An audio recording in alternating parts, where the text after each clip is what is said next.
네, 제가 이제 4번째 정도 설교를 하게 된 것 같은데요. 말이 설교지 사실은 간증이에요.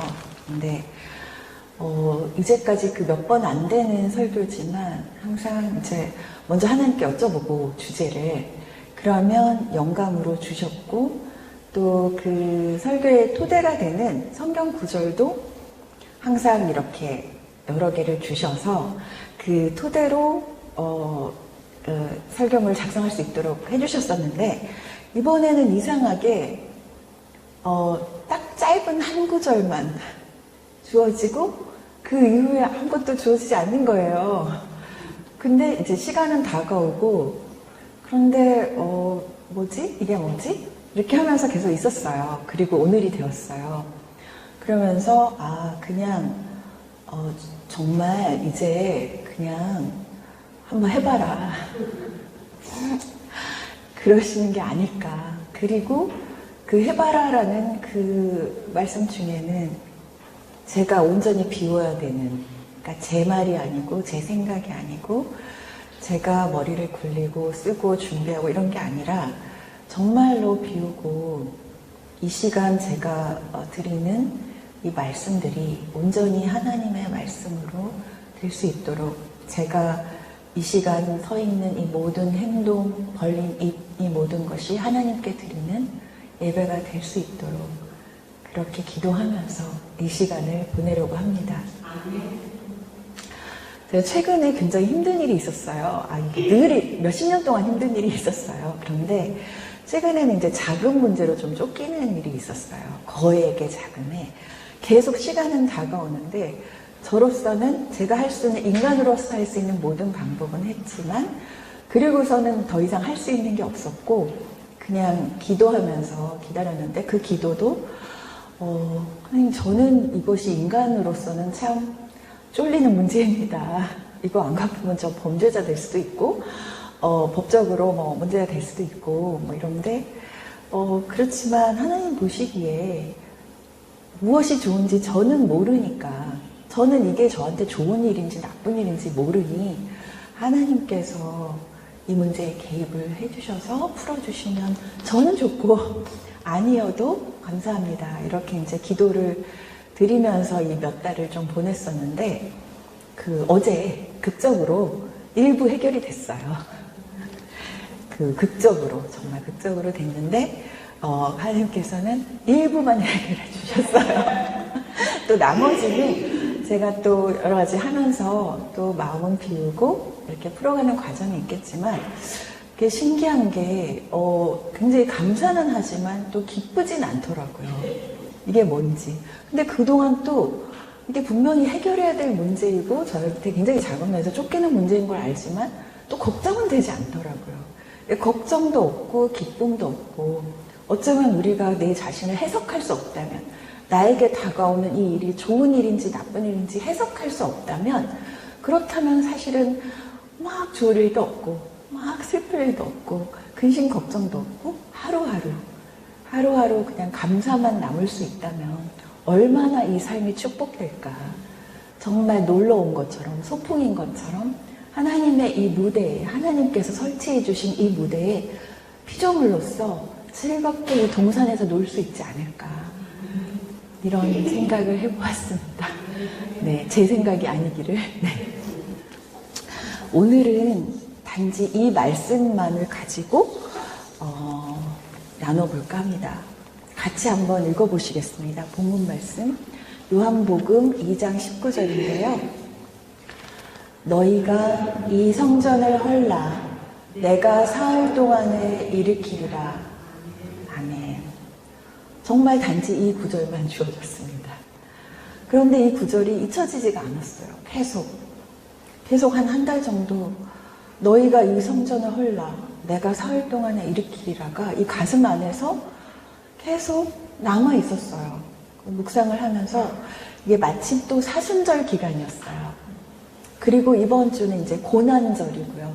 그리고 이제 이게 4월 8일까지 이제 고난절인데 이 기간 동안에 이 말씀이 이제 묵상이 된 거죠. 이 사순절 기간 동안에.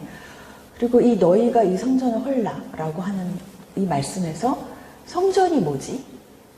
우리가 허물어야 되는 이 성전이 뭘까?에 대해서 많이 궁금해졌어요. 계속해서. 그래서 여쭤보면서 질문을 구하면서 계속 있었어요.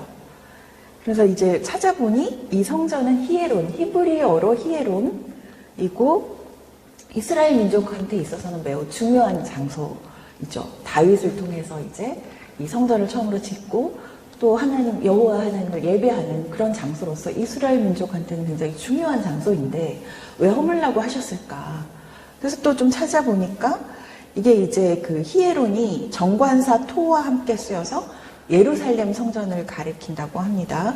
그래서 당시에 이제 6월절 이전에 그 이전에 20세 이상 유대인 남자는 다 이제 성전세라는 걸 냈어야 되는데 그게 이제 그 성전세로 이제 레위기 율법인데 흠 없는 양을 바치는 게 이게 율법인데 흠이 없어도 흠이 있다고 이제 말하자면은 이렇게 물리고 그런 다음에 그거를 비싸게 되파는 거예요. 그렇게 하고 또 이제 먼 데서 오는 분들은 이제 양을 가지고 오기 힘드니까 데리고 오기 그래서 이제 그냥 그 돈으로 내는데 이게 이제 그 6월절 20일 전부터 환전소가 설치되는데 그 환전 그 수수료가 12.2%나 됐다고 해요. 이거 완전히 이거 뭐예요? 요즘으로 치면 고리대금도 아니고. 그래서 이 제사장들과 유대 지도자들이 이 돈으로 큰 부를 누리고 권력을 유지했다고 해요. 그러니 사실은 이제 그런 상황을 보면은 너희가 이 성전을 헐라고 할 때 이 성전이 지금도 계속되고 있는 이런 어떤 타락한 교회를 말씀하시는 걸 수 있죠. 있는데 또 그 뒤에 구절 내가 사흘 동안에 일으키리라 하신 말씀을 보면 그거는 단지 그 장소로서의 교회를 말씀하시는 게 아니라 예수님의 부활을 이렇게 말씀하신 거니까 그렇게 치면은 이게 의미가 굉장히 단순하지는 않은 것 같아요.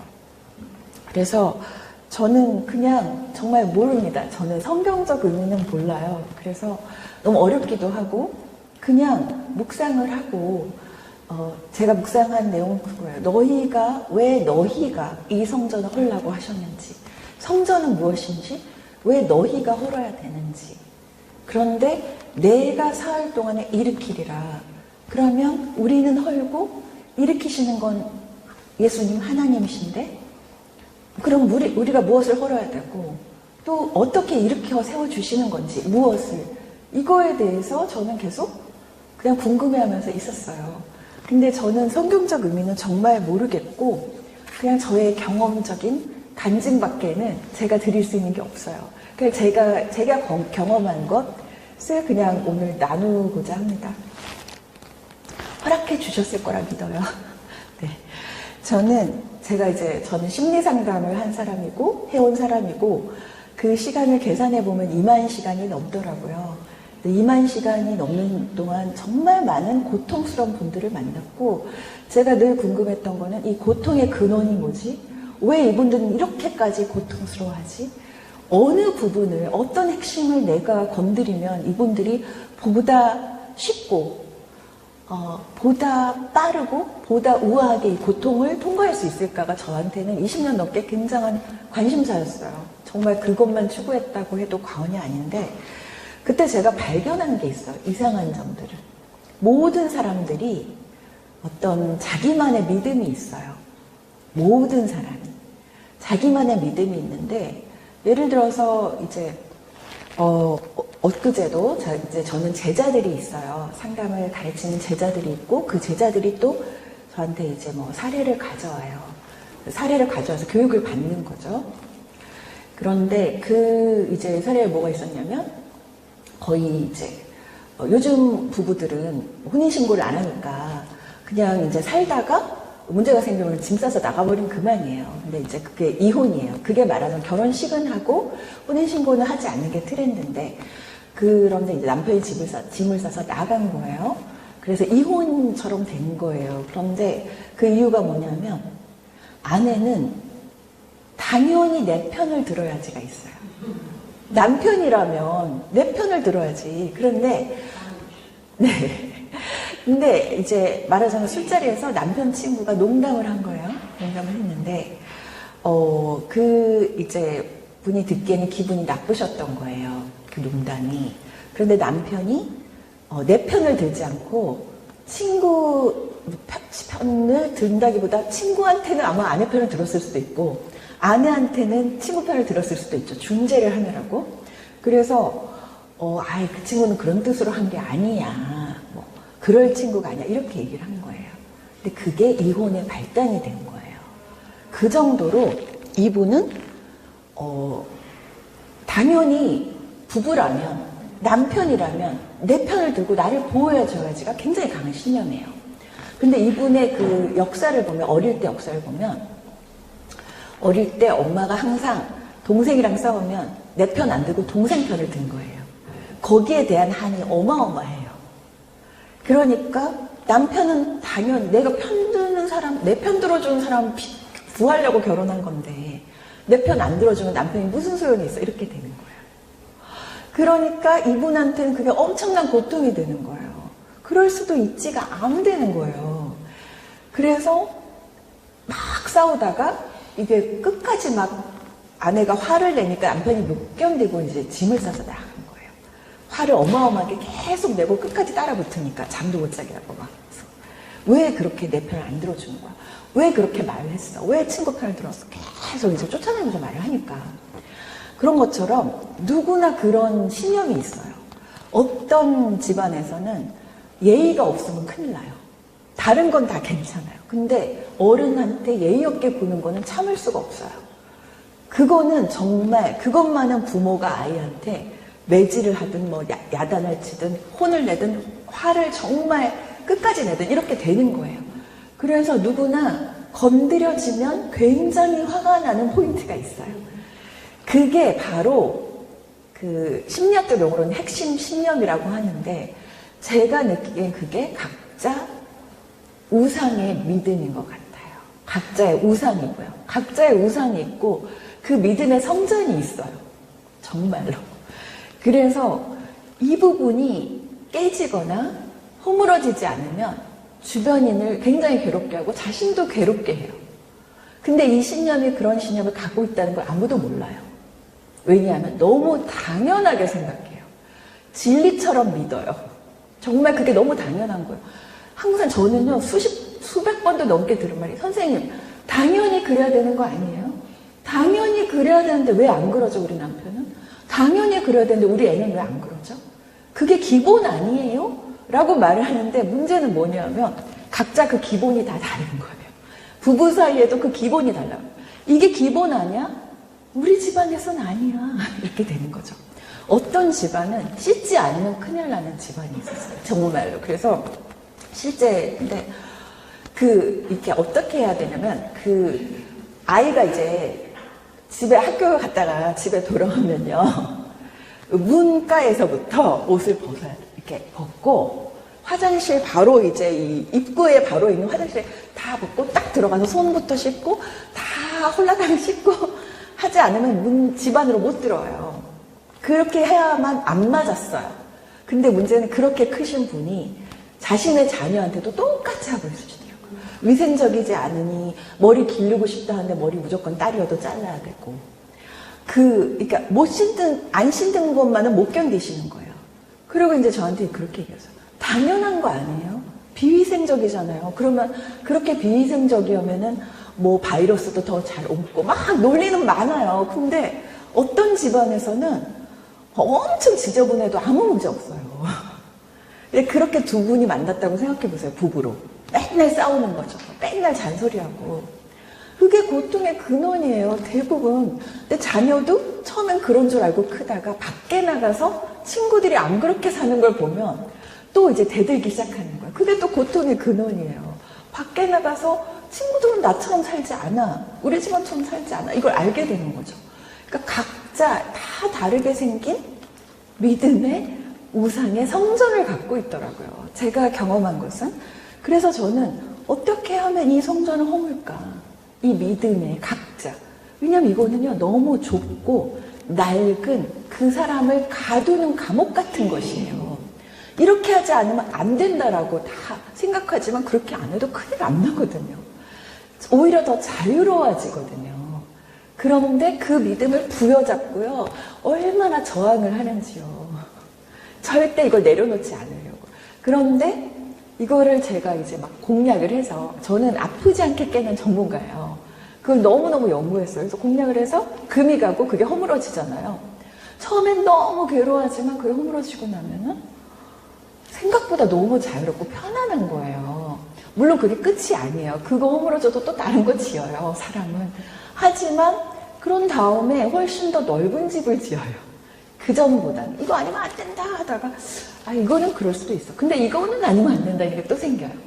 이렇게 사람은, 인간이라는 것은, 인간이란 종은 정말 계속 뭔가를 만들더라고요. 집을 짓고 그 집을 막 지키려고 하고. 그래서 저는 모르겠어요. 이게 성경적 의미인지 아닌지 모르겠지만 제가 만난 그 많은 분들, 내담자든 아니든 모두 갖고 있는 그 믿음이 허물어진다면 훨씬 더 자유롭고 생생하게 살아갈 수 있음을 발견했습니다. 그래서 이거는 일종의 비유라고 여긴다면, 이 성전이 일종의 비유라고 여긴다면 이 낡고 작은 이 집을 허무는 것이 나의 우상, 각자의 우상이 있잖아요. 모시고 있는 우상이 있잖아요. 우리 모두가. 그 우상을 허무는 것이 우리가 할 일이 아닌가. 왜냐하면요, 이걸 강제로 깰 수가 없어요. 다쳐요.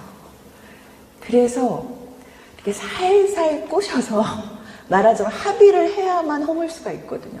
제가 비록 상담을 할 때도 그러할진데 저희를 너무나 사랑하시는 예수님도 이것을 강제로 허물면 다치니까 우리가, 그래서 문 밖에 서서 계속 두드리고 계셨던 건 아닌지 이렇게 생각을 해보게 되었습니다. 그래서 이 구절 한번 같이 보면요. 그 다음 구절에 한번 넘겨주시면, 그래서 이 구절이 있어요. 계시록에 볼지어다, 한번 같이 읽어보시겠습니다. 볼지어다, 내가 문 밖에 서서 두드리노니 누구든지 내 음성을 듣고 문을 열면 내가 그에게로 들어가 그로 더불어 먹고 그는 나로 더불어 먹으리라. 아멘. 왜 문 밖에 서서 두드리셨을까? 이 마음은 무엇이었을까? 어떤 마음이셨을까? 그냥 이렇게 문 열고 들어오시면 되잖아요. 그런데 강제로 열지 않으시고 문 밖에 서서 두드리셨고 아주 오랫동안 두드리셨고, 저의 경우에도. 그래서 들어오셔서 더불어 먹기를 얼마나 기다리셨을까. 그래서 이 문을 사람들은 열지 않아요.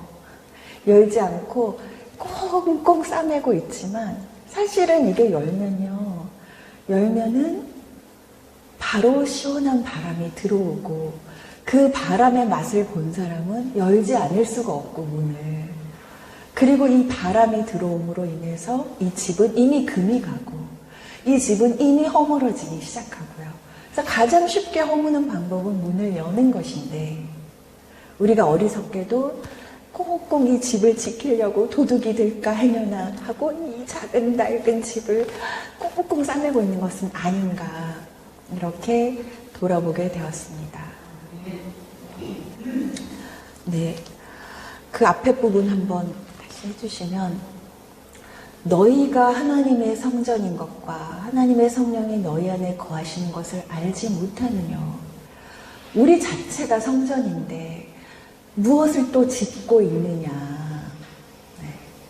그리고 그의 안에서 성전이 되어가고 너희도 성령 안에서 하나님의 거하실 처소가 되기 위하여 예수 안에서 함께 지어져 가느니라. 함께 지어져 가느니라. 우리는 지어져 가고 있나요? 우리의 낡고 작은 우상을 허물고 있나요? 그날에는 내가 아버지 안에, 너희가 내 안에, 내가 너희 안에 있는 것을 너희가 알리라. 할 때까지 우리가 우리의 우상을 허물고, 근데 허물면 하나님께서 다 나머지는 알아서 주신다고 믿어요, 저는. 근데 우리가 이 빈집을, 이 작은 집을 허물게 되면 우리는 빈들에 서게 돼요. 바람 부는 빈들에. 그게 두려운 거죠. 아무것도 없는 것 같은 빈들에. 그런데 놀랍게도 그 빈들은 그 생명력의 바람으로 가득 차 있어요.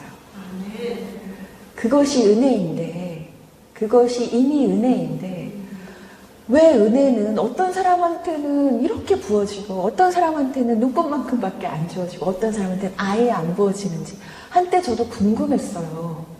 그런데 문을 안 여는데 무슨 수로 하나님께서 주실 수가 있는지, 하나님께서는 전부 부어주시는데 우리가 코딱지만큼 열고 간장 종지만큼 열고 주세요 주세요 주세요 하니까 하나님께서는 다 부어주셔도 간장 종지만큼 받는 사람도 있고 코딱지만큼 받는 사람도 있고 그냥 그 온몸으로 받는 사람도 있겠지요.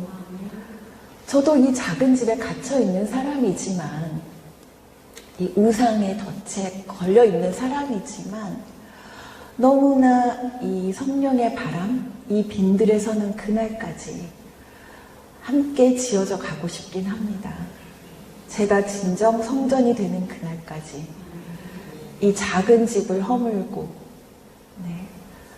너희는 이 성전을 허물라 하셨으니 저희가 할 일은 이 성전을 허물고 예수님을 초대하는 일이고 문을 열어드리는 일이고, 예수님께서는 그 빈들에 가득 찬 은혜로서 우리를 성령으로 거듭나게 해주시는 일을 하시고, 이렇게 우리가 더불어 먹으리라, 더불어 먹고 기뻐하시고자 한 그 마음처럼 이렇게 우리가 진정한 성전이 되어갈 수 있다면 하나님께서 얼마나 기뻐하실까요? 네, 그래서 저는 이제 이현미 목사님하고 성경 공부를 할 때 저의 수많은 켜켜이 쌓인 작은 우상의 집들 중에서 일부를 철거하는 경험을 했어요. 그거는 제 힘도 아니고 뭐랄까 성경 자체의 진리가 저를 허물어뜨렸어요. 근데 너무 괴로웠어요. 그게 허물어질 때 제 모든 게 사라지는 것 같고, 제가 세상에서 지은 모든 의지할 기둥이 사라지는 것 같고, 이 흙먼지, 제가 말씀드렸을 거예요, 전화로. 저 철거되는 것 같아요. 이 흙먼지 속에서 제가 울부짖고 있어요. 이렇게 막 전화를 한 적이 있는데, 그러고 나면 좀 더 넓어지고 좀 더 숨을 쉴 수 있고 바람이 들어오니까, 네, 아무것도 가진 건 없다 해도 모든 걸 가질 수 있는 이 빈들에 나아가고 싶습니다. 함께. 네.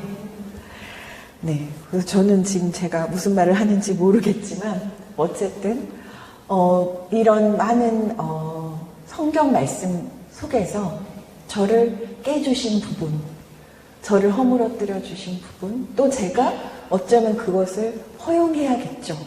이게 이제 예수님과 저 사이에 이루어져야 되는 일인 것 같아요. 예수님을 초대하고 예수님께서는 들어와 주시고 이런 일들이 일어나야 되는 것 같아요. 철거 없는 회개는 회개가 아니다. 그런 마음이 듭니다.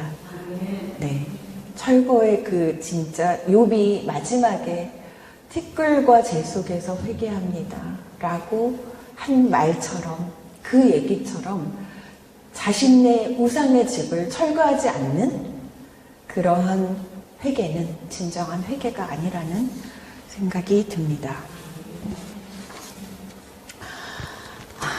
네, 마지막으로 이 구절들을 함께 읽어보면서 이 설교를 마치고자 합니다. 다 같이 한번 읽어보시겠습니다.